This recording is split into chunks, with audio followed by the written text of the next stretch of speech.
Ciao a tutti e benvenuti o bentornati nel canale. Oggi vediamo insieme come trasformare la manica di una vecchia camicia in un portabottiglie. È un'idea di riciclo creativo molto utile se hai per esempio amici appassionati di vino o se banalmente vuoi presentarti a una festa o, ora che mancano pochi giorni a Capodanno, al cenone di Capodanno presentando una bottiglia di bollicine, rosso, quello che vuoi, comunque di vino.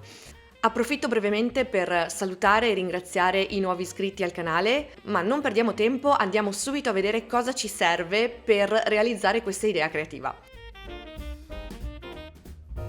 Per realizzare questa manica portabottiglie ti servirà una vecchia camicia che non usi più, una forbice, meglio se hai una forbice per tessuti, io per esempio non ce l'ho e ho usato una forbice normale, ago e filo, anche qua io parto proprio poverissima e non ho niente per cucire, per cui se hai una macchina da cucire e soprattutto se sai cucire, ovviamente procedi per renderti le cose il più comode e rapide possibili. Alla fine della preparazione della manica io ho voluto aggiungere un elemento di sciccheria in più creando un papillon. Non avendone purtroppo a casa e ho fatto veramente fatica a trovare il materiale per questo tutorial, ho deciso di creare un papillon con della carta. Per creare il papillon faremo un tutorial a parte alla fine del video, in modo che se tu come me non hai a disposizione un fifì, una farfallina appunto o un cravattino, potrai crearlo insieme a me. Piccolo inciso, io ho trovato purtroppo una camicia da donna senza polsini, per cui non stringe. Ho dovuto fare pertanto dei risvoltini, aggiungere un bottone, quindi decorarla lavorando un pochino di più. Se tu trovi invece una camicia da uomo con i polsini stretti, con il suo bottoncino, dovrai fare la metà del lavoro che ho dovuto fare io. Ciò detto, nonostante le materie prime un po' sfigate a disposizione, andiamo a vedere subito come realizzare l'idea. Prendi la tua camicia e tagliane una manica. Se anche la tua manica è svasata come la mia, piega dei risvolti e fissali con qualche punto di cucito.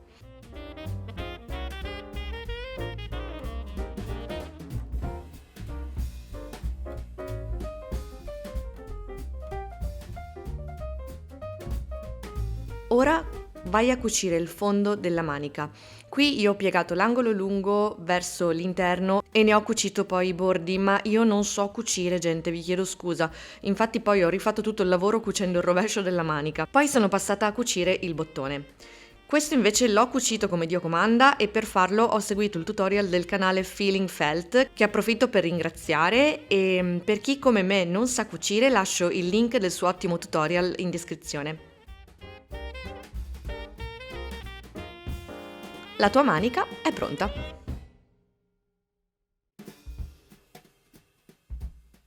Bene, ora che la manica è finita, come anticipato all'inizio del video, andiamo subito a vedere come si prepara il papillon di carta.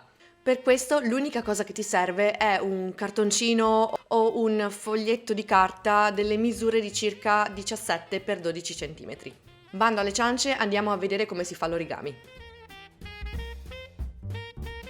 Prendi il foglio nel lato lungo e piegalo in due per individuare il centro. Piega i due lati lunghi verso il centro.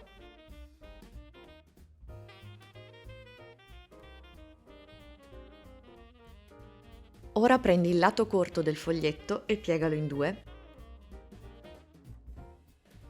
Fissa bene la piega.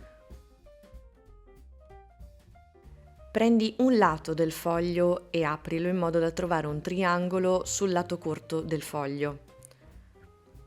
Fissa la piega del triangolo. Ripeti lo stesso procedimento per l'altro lato.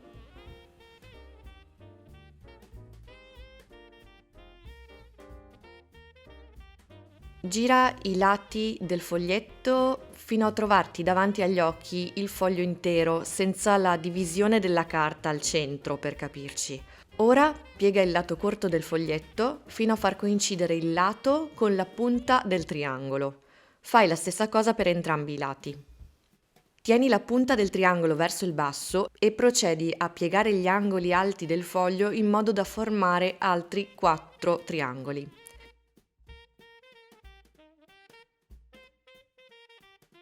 Tieni la punta del triangolo verso il basso e piega ancora una volta i 4 angoli alti del foglio. Apri l'origami e schiaccia delicatamente la parte centrale che poi sarà il nodo del papillon. E il tuo fifì è pronto. Ora incolla dei fili o dei nastrini al retro del fifì con scotch o colla a caldo. Infila la bottiglia nella manica e chiudi il collo col papillon.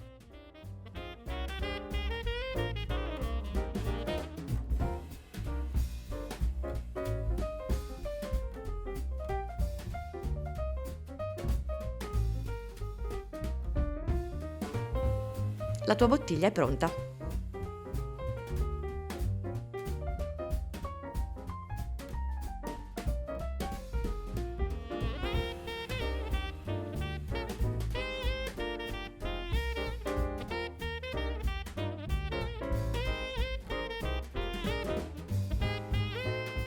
Bene, abbiamo capito che per questo tutorial non sono riuscita a trovare del materiale sobrio, ma tutto sommato devo dire che non mi dispiace questa vibe un po' da narcotraffico che sono riuscita a dare al portabottiglie. Quindi secondo me comunque presentarsi a una festa con una fantastica bottiglia di vino vestita da Pablo Escobar è un figurone mica cazzi, eh. Se questo video ti è stato utile metti un mi piace, se vuoi esplorare altre idee creative e di upcycling e di riciclo iscriviti subito al canale e attiva la campanella delle notifiche perché ho una lista di idee in mente da realizzare per riciclare, per fare cose, per lanciarci in progetti creativi insieme. Come al solito, se sei arrivato fin qui ti ringrazio tantissimo del tuo tempo e grazie e a presto. Ciao ciao!